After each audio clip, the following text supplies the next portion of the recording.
তথাকথিত জাতীয় নায়ক সৰ্বানন্দ সোণোৱালে কালি বিজয় গুপ্তাৰ হৈ নিৰ্বাচনী প্ৰচাৰ চলোৱাৰ পিছত আজি টিহুত গৈ চন্দ্ৰমোহন পাটোৱাৰীক গামোচা পিন্ধালে। এইকাৰণে পিন্ধালে চন্দ্ৰমোহন পাটোৱাৰী বিপুল ভোটত জয়লাভ কৰিব, আগতীয়াকৈ গামোচা পিন্ধালে।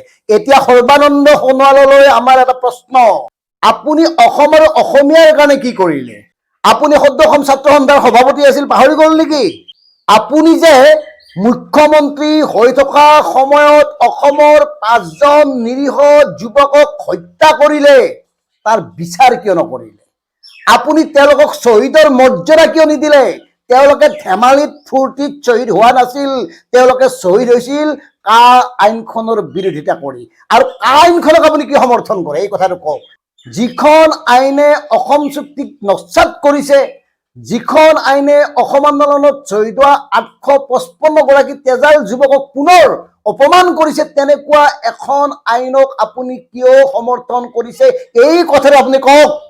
আৰু আপুনি যে চন্দ্ৰমোহন পাটোৱাৰীক গামোচা পিন্ধালে বিজয় কামনা কৰি, এতিয়া আপোনাক সুধিছো, 85 চনৰ পৰা চন্দ্ৰমোহন পাটোৱাৰীয়ে মন্ত্ৰী বিধায়ক হৈয়ে আছে, ধৰ্মপুৰ সমষ্টিত কি কাম কৰিলে আপুনি খতিয়ান দিয়ক।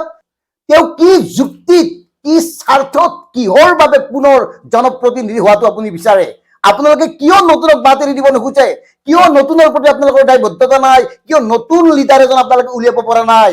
কেৱল নিজৰ পেট ভৰাবৰ কাৰণে, নিজৰ পৰিয়াল আত্মীয় কুটুমৰ পেট ভৰাবৰ কাৰণে, নিজকে 7 জনমলৈ আৰ্থিকভাৱে সুৰক্ষিত কৰি ৰাখিবৰ কাৰণে নামে বেনামে অগাধ সম্পত্তিৰ অধিকাৰী হৈ আপোনালোকে কি বুজাব খুজিছে? আৰু সৰ্বানন্দ সোণোৱাল আপুনি কওক, আপুনিতো কেন্দ্ৰীয় মন্ত্ৰী, আপোনাৰ বিভাগত কিমান গৰাকী অসমীয়াক চাকৰি দিছে? খিলঞ্জীয়া অসমীয়াক কেৱল বাছি বেছি কেইজনমান নেতাক আপুনি ঠিকা দিছে। ছেটেলাইট চেনেলৰ মালিকে আপোনাৰ অধীনত শ শ কোটি টকা ঠিকা কৰি আছে, আৰু সেই চেনেলক আপুনি আপোনাৰ নিজৰ দৰে ব্যৱহাৰ কৰি আহিছে। তাত বাহিৰে কি কৰিছে কওক? গতিকে এইসকল নেতাৰ কথা শুনি এতিয়াও যে হাততালি বজোৱা মানুহ আছে, সেয়াহে চৰম আশ্চৰ্যকৰ বিষয়। কাৰণ এওঁলোকৰ মুখাৰ আৰু মুখবোৰ কিয় এতিয়ালৈ চিনাক্ত কৰিব পৰা নাই ৰাইজসকলে? কি কৰিলে সুদীৰ্ঘদিন এওঁলোকে? জাতি মাতি ৰক্ষাৰ কথা কৈ এওঁলোকে নায়ক ঠিকে হ'ল, আৰু আজি বিজয় গুপ্তাৰ দৰে এগৰাকী লোকৰ হৈ এওঁলোকৰ নিৰ্বাচনী প্ৰচাৰ চলাবলৈ লাজ লগা নাই? অসম বিধানসভাত ইয়াৰ পূৰ্বে দুগৰাকী হিন্দী ভাষাত শপত লৈছিল। অনাগত সময়ত হয়তো 20-25 জনে হিন্দীত শপত ল'লেও আমাৰ হয়তো আপত্তি নাথাকিব, কাৰণ একাংশই ইতিমধ্যে অসম আৰু অসমীয়াৰ হিয়াৰ আমঠু চিনাকি গামোচাখনক দুফাল কৰিবলৈ কেতিয়াবাৰ পৰাই ষড়যন্ত্ৰ আৰম্ভ কৰিছে। গতিকে দৰ্শকসকল ভাবক, এওঁলোক কেনেকুৱা চূড়ান্ত সুবিধাবাদী মিথ্যাচাৰী নেতা।